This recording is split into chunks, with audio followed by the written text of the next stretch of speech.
C'est un alcotest. On a acquis des alcotests qu'on a mis, je vais vous présenter ça, qu'on a mis à la disposition à la police et à la gendarmerie. Donc ça, c'est des mesures de sécurité qui visent à protéger vraiment les usagers. C'est très simple. L'agent précise, par exemple, quand on interpelle, c'est des contrôles de routine. Hein. L'agent, il vient vers vous, il précise que c'est un test rapide, très rapide. Monsieur, bon, vous allez vous soumettre à ce test, il est très rapide.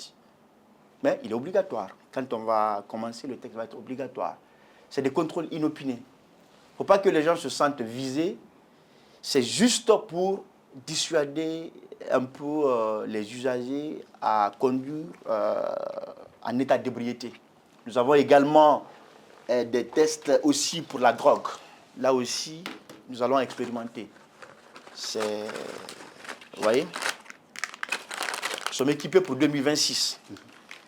Le conducteur va souffler de manière très continue dans l'embout pendant quelques secondes.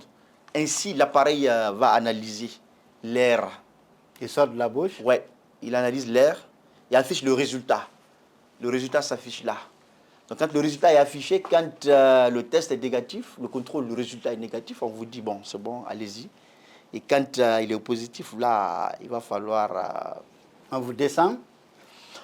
Nous sommes en train de réfléchir si on doit prendre des bénévoles avec nous pendant les contrôles. Quand la personne est en état d'ébriété et ne peut vraiment pas conduire, que ce bénévole puisse ramener la voiture avec la personne. Juste éviter de conduire quand on boit.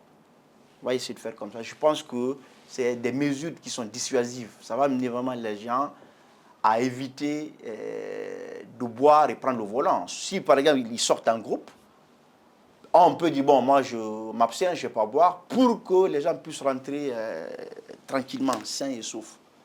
Donc c'est un peu ces mesures qu'on envisage en 2026.